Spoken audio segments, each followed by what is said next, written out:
Namaskar. A warm welcome to World News and Indian Perspective on All India Radio.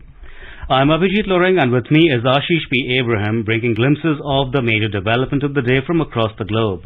Over the next half an hour, we shall bring you the latest from the world of politics, economy, sports, entertainment and more. First, the headlines. U.S. congressional delegation calls on Indian Prime Minister Narendra Modi, discusses ways to strengthen bilateral ties. India's Operation Dost in earthquake-hit Turkey and Syria is an example of Vasudhaiv Kutumbakam, asserts country's Prime Minister. President of India Draupadi Murmu attends 37th Statehood Day celebration of Arunachal Pradesh in Itanagar. Joint military exercise Dust Lake between India and Uzbekistan armies commences in Uttarakhand. U.S. President Joe Biden makes a surprise trip to Ukrainian capital Kiev. Prime Ministers of India and Singapore to witness launch of real-time payment systems linkage between two countries on Tuesday. In shooting, India clinched 2 gold medals at ISSF World Cup in Egypt, and in Women's T20 Cricket World Cup, India enters semi-finals, defeating Ireland by 5 runs through Duckworth-Lewis method.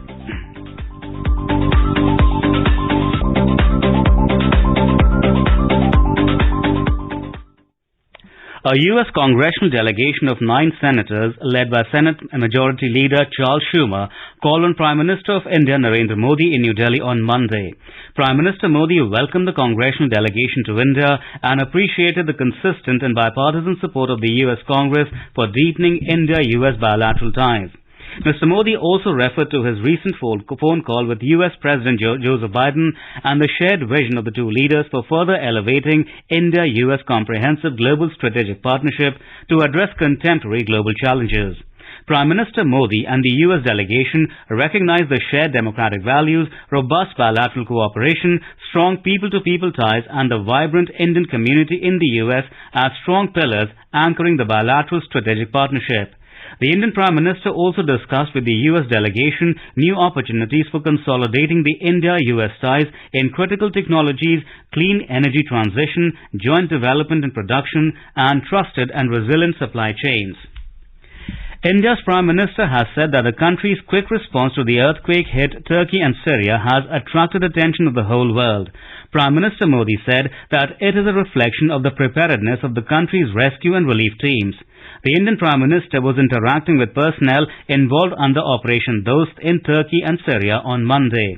Mr. Modi said that India recognizes the whole world as one family known as Vasudhaiva Kutumbakam in its culture, and when a member of the family falls in trouble, then it is the duty of India to help.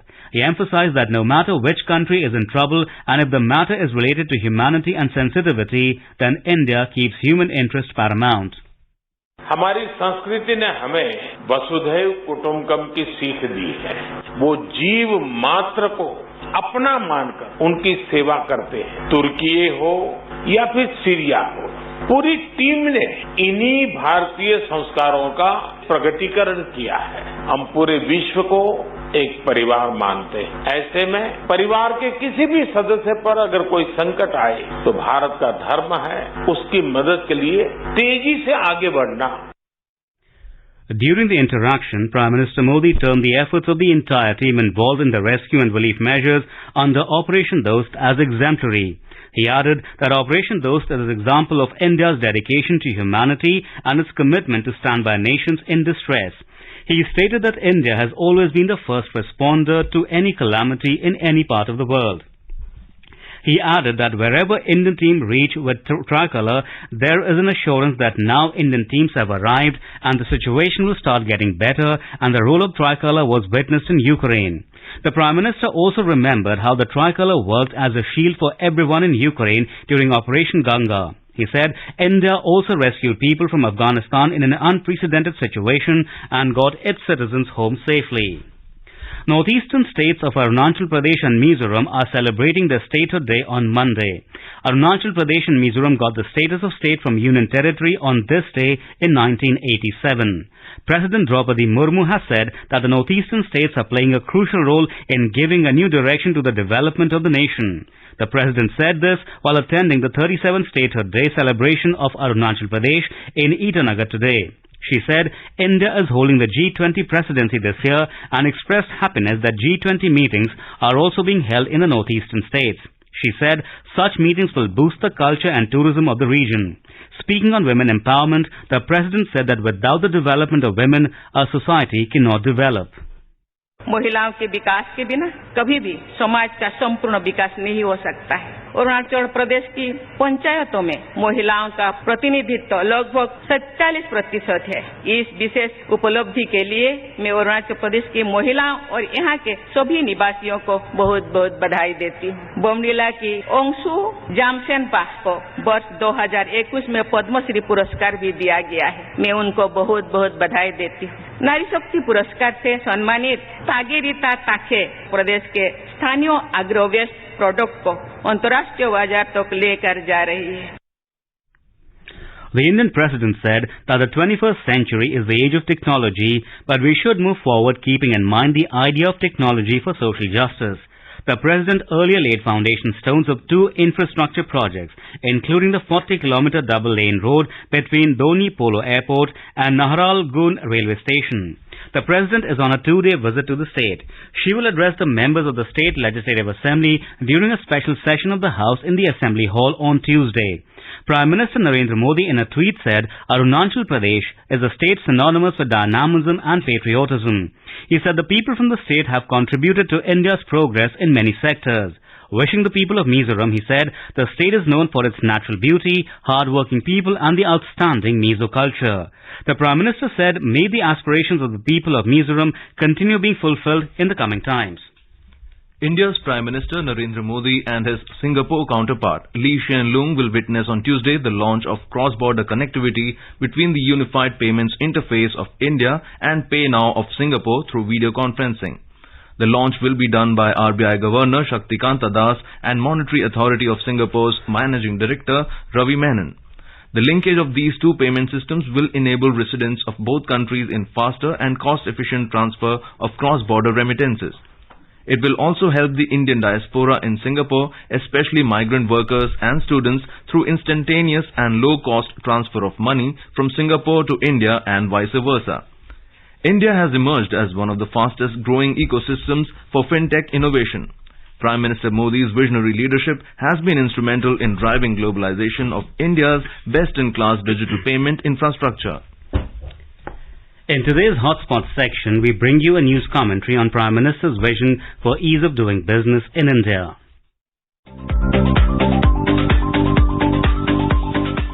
For years, policymakers have been debating on how to give an impetus to manufacturing in India and make India a global manufacturing hub. But it is Prime Minister Narendra Modi who, within a matter of months, launched the Make in India campaign to facilitate investment, foster innovation, enhance skill development, protect intellectual property and build the best-in-class manufacturing infrastructure. Make in India recognizes ease of doing business as the single most important factor to promote entrepreneurship. A number of initiatives have already been undertaken to ease business environment. The aim is to de-license and deregulate the industry during the entire life cycle of a business. Since 2014, the Government of India has worked on creating a conducive environment by streamlining the existing regulations and processes and eliminating unnecessary requirements and procedures.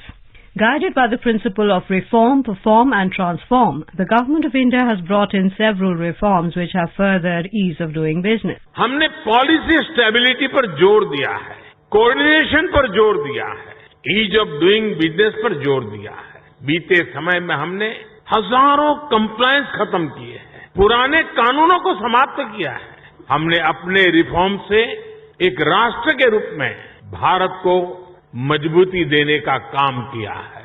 As a result of the efforts, India's ranking on the World Bank's Doing Business report for 190 countries has improved from 142nd position in 2014 to 63rd position in 2020. It has earned a place among the world's top 10 improvers for the 3rd time in a row. Within ease of doing business, the focus now is on reduction in compliance burden by using technology, third-party assessment and faceless human intervention. In June 2022, Prime Minister Narendra Modi shared details of reforms during the last 8 years in the field of ease of doing business and for spreading widespread prosperity and encouraging entrepreneurship. The Department for Promotion of Industry and Internal Trade, in coordination with central ministries and departments, states and union territories, has spearheaded various reforms to improve the business regulatory environment in the country. The Ministry of Labour and Employment has taken several initiatives towards simplification of labour laws for ease of doing business.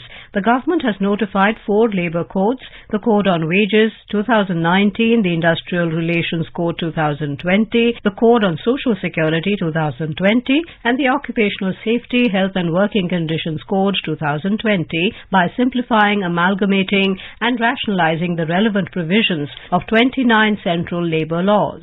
Through labour codes, provisions have been made for one registration for an establishment instead of multiple registrations, one licence and one return in place of multiple licences and returns. The Shram Suvidha portal is a major IT initiative of the ministry towards ease of doing business and reducing the complexities in labour law compliance. The Department of Justice and Department of Legal Affairs have taken measures for timely disposal of commercial cases which promote the ease of doing business. DPIIT, in coordination with central ministries and departments, states and union territories, spearheads the exercise of reducing compliance burden for improving overall business regulatory environment in the country. This exercise has improved ease of doing business and ease of living and government to business and citizen interface hassle-free. Ministry of Micro, Small and Medium Enterprises has undertaken various steps towards improving the ease of doing business that include the introduction of online registration, Udyam registration, completely online and no fees, constitution of a review committee to monitor the progress of the implementation of the policy, opening of a grievance cell to redress the grievances of MSEs, and launch of MSME Sambandh portal to monitor the progress of procurement by the central public sector enterprises from micro and small enterprises.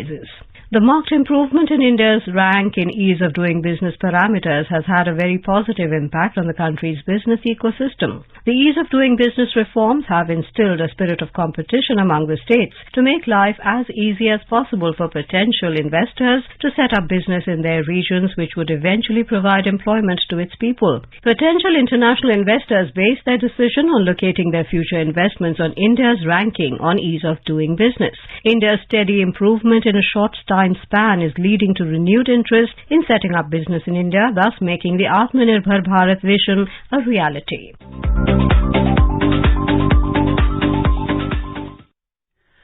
Indian Agriculture Minister Narendra Singh Tomar said the world is looking at India with huge expectations in the area of food security.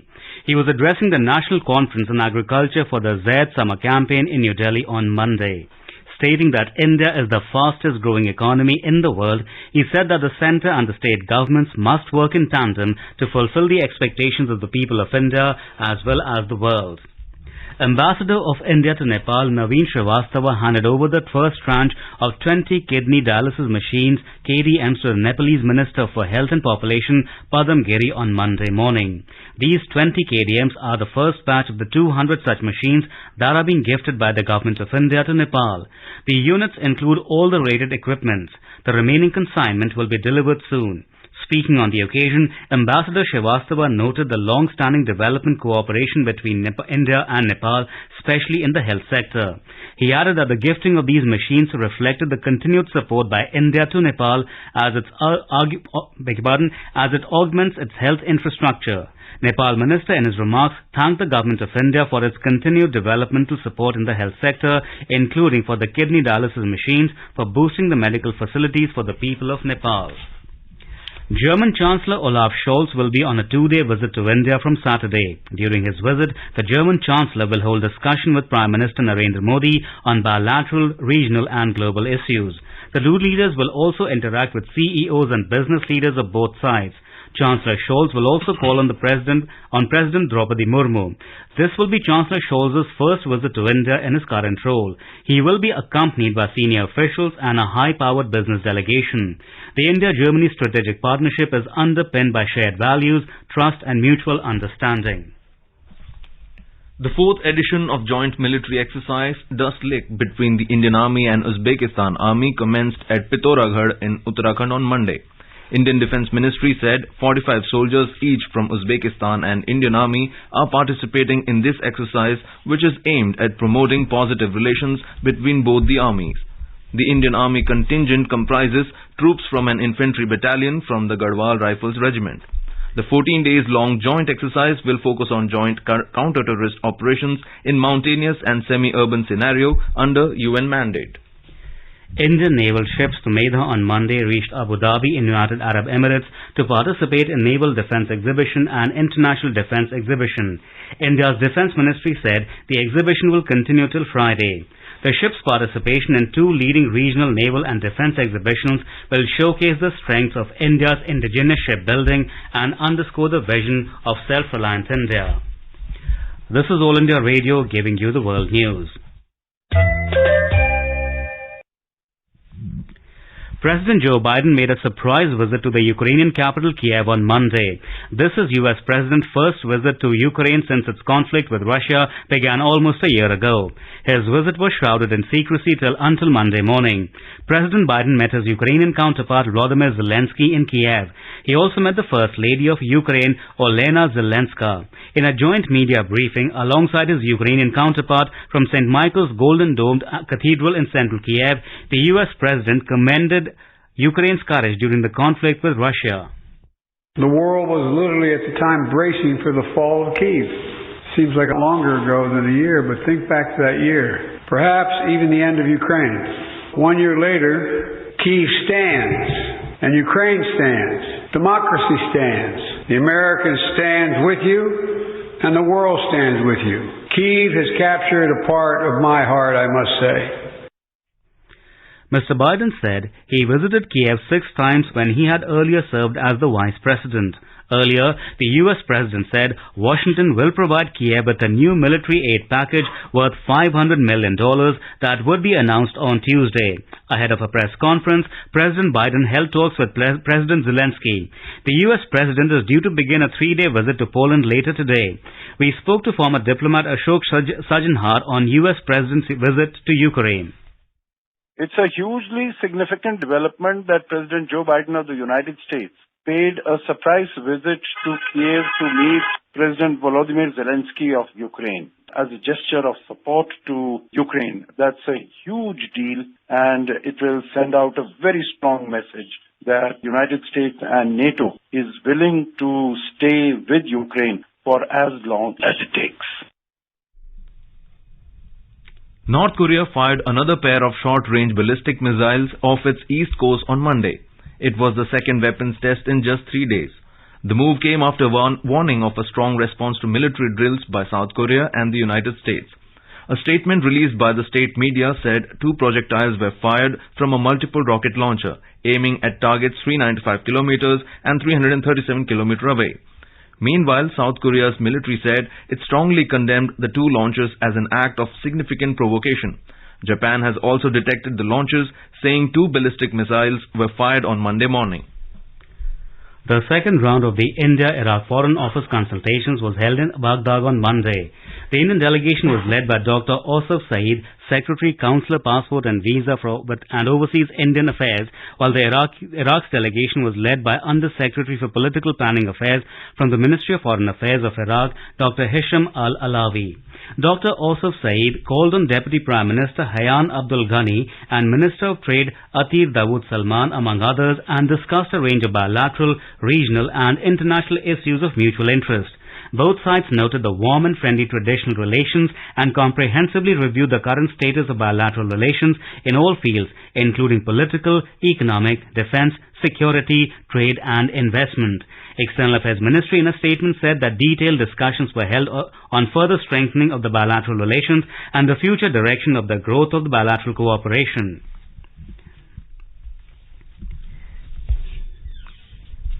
India and Iraq also expressed their satisfaction about the bilateral trade, which exceeded $34 billion from 2021-22, and discussed ways and means to further increase and diversify trade from oil to non-oil sectors.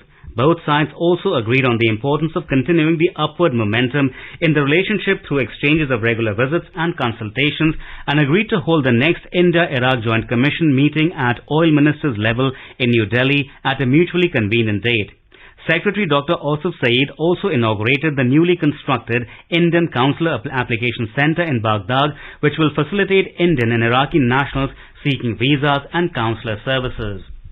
The National Investigation Agency today filed a second charge sheet against 22 accused in the 2021 Mundra Port narcotics seizure case. These include 6 Afghan nationals and 7 firms. The official release said that the probe has established that funds generated through the sale of heroin were provided to operatives of the Lashkar-e-Taiba LET to further terrorist activities in India. Earlier, the NIA had filed a charge sheet against 16 accused in March 2022. The case pertains to the seizure of 2,988 kilograms of heroin at the Mundra port in Gujarat. Lieutenant Governor of Indian Union Territory of Jammu and Kashmir, Manoj Sinha, inaugurated the North Zone Youth Festival, Kshitij, at Spiritual Growth Center in Katra on Monday. The 3-day Sanskrit Scholars Festival is being organized by Shri Mata Vaishno Devi Shrine Board in collaboration with Central Sanskrit University. Sanskrit scholars of 10 institutes from 7 states and union territories are participating in this unique festival. The Lieutenant Governor welcomed the Sanskrit scholars participating in the festival and exhorted them to contribute constructively in nation building. He said Sanskrit is not only one of the oldest living languages of the world, but also the greatest treasure of classic literature and knowledge in science and technology. The 76th British Academy Film Awards, BAFTA Awards, were announced in London. All Quiet on the Western Front, a German anti-war drama which is a screen adaptation of the 1928 novel by Erich Maria Remarque, won a maximum of 7 awards, including Best Film and Director. The Banshees of Inisherin and Elvis, both movies won 4 BAFTA awards. Austin Butler took home the Best Leading Actor award for his portrayal of Elvis, and Cate Blanchett won the Best Leading Actress award for a mesmerizing performance in 2022 psychological drama film Tar. The Sensex and Nifty on Monday witnessed losses of more than 0.5%, a report from the business desk.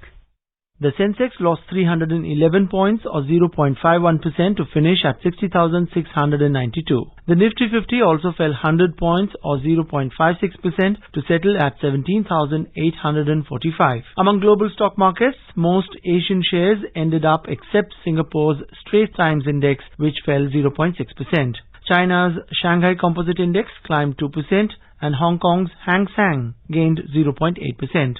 South Korea's Kospi added 0.2%, while Japan's Nikkei 225 ended marginally up by 0.1%. European shares were trading flat in intraday trade. Oil prices rose more than 0.5%, supported by optimism over Chinese demand, continued production curbs by major producers, and Russia's plans to rein in supply also pushed oil prices up. In intraday trade, Brent crude was trading at $83.60 per barrel. Back home at the Multi-Commodity Exchange, gold futures for April delivery was trading at 56,280 rupees per 10 grams. Silver futures for March delivery was trading at 65,580 rupees per kilogram when reports last came in. In the forex market, the rupee appreciated 10 paise to close at 82 rupees and 74 paise against the US dollar. S. Rangabashyam for World News. India clinched 2 gold medals on the second day of the ongoing ISSF Shooting World Cup at Cairo in Egypt on Monday. Indian 10-meter air rifle mixed team of Narmada Nitin Raju and Rudraksh Balasai Patil and 10-meter air pistol mixed team of Rhythm Sangwan and Varun Tomar bagged the yellow medals. Indian rifle team trounced Hungary's Edza Denis and Istvan Penny 16-6 in the gold medal playoff to bag the top spot on the podium.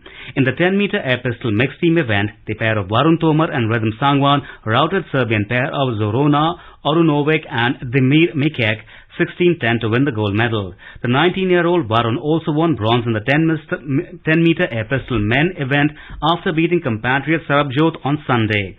India has so far won 3 medals in the competition with 2 golds and a bronze. In cricket, India have entered the semi-finals of the Women's T20 World Cup. The women in blue defeated Ireland by 5 runs through the Duckworth-Lewis DLS method in the rain-marred last group match at St. George's Park, Gurbeha in South Africa. Opting to bat first, India posted 155 runs with a loss of 6 wickets in their stipulated 20 overs. Smriti Mandana hit a career-best 87 runs. In reply, Ireland were 54 for 2 in 8.2 overs when rain stopped the match and the covers came on the pitch. According to the DLS method, 59 runs was the par score after 8.2 overs. However, Ireland were 5 runs behind the DLS par score of 59 runs.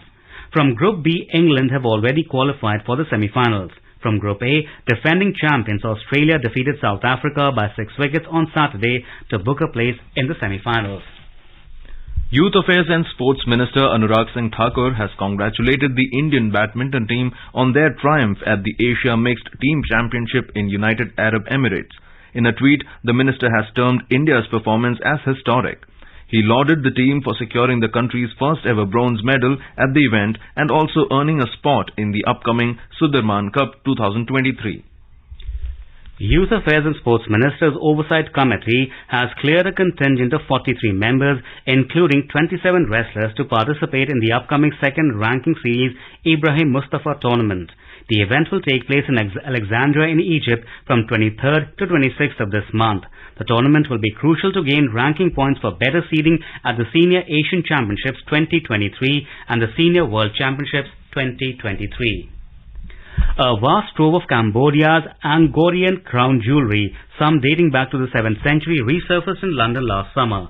It has been revealed that the stolen items belong to British antiquity smuggler Douglas Latchford. Experts say they have never seen most of the jewellery before and are stunned by its existence. The collection has been secretly returned to Cambodia's capital Phnom Penh and is due to go on display there in the country's National Museum. Latchford died in 2020 while awaiting trial in the United States. His family promised to return his stolen collection to Cambodia after he died. The resurfaced collection was found to contain 77 pieces of gold and jewel-encrusted jewellery, including crowns, belts and earrings. It's still unclear exactly how and when the jewellery was stolen and how it made its way to London. Many of the items can be matched to stone carvings in the walls of Angkor Wat, a UNESCO World Heritage Site. The largest religious monument in the world, its construction began in 1122 as a dedication to the Lord Vishnu, though it transitioned into a Buddhist temple decades later. Angkor Wat was heavily looted during the French colonial period. However, many of Cambodia's other temples were looted during the Khmer Rouge era in the 1970s and the turmoil that continued for decades. Now let us take a look at the major developments around the world as reported in the foreign press. The Financial Times writes, Biden vows unwavering support for Ukraine during surprise visit to Kiev. South China Morning Post writes, China puts Phantom Space Force concept to the test with aim to swamp enemy missile defenses. South China Morning Post also opines, red line, Europe wants China not to send weapons to Russia. Le Monde writes, Europe has not let its climate ambitions shatter. A quick look at the headlines once again. U.S. congressional delegation calls on India's Prime Minister Narendra Modi discusses ways to strengthen bilateral ties. India's Operation Dost in earthquake-hit Turkey and Syria is an example of Vasudhaiva Kutumbakam, asserts Prime Minister Narendra Modi. President of India Draupadi Murmu attends 37th Statehood Day celebration of Arunachal Pradesh in Itanagar. Joint military exercise Daslik between India and Uzbekistan armies commences in Uttarakhand. U.S. President Joe Biden makes a surprise trip to Ukrainian capital Kiev. Prime Ministers of India and Singapore to witness the launch of real-time payment systems linkage between the two countries on Tuesday. In shooting, India clinched 2 gold medals at the ISSF World Cup in Egypt. And in Women's T20 World Cup, India enters the semi-finals defeating Ireland by 5 runs through Duckworth-Lewis method. And now, before we end, let us listen to Mahatma Gandhi's favorite bhajan, Vaishnava Jan, by artists from Qatar. Vaishnava Jana to Dini Kahiji Pidi Paraye Jane Re Pardo ke Upkare Kare Toi Manabhimana Re Vaishnava Jana to Dini Kahiji Pidi Paraye Jane Re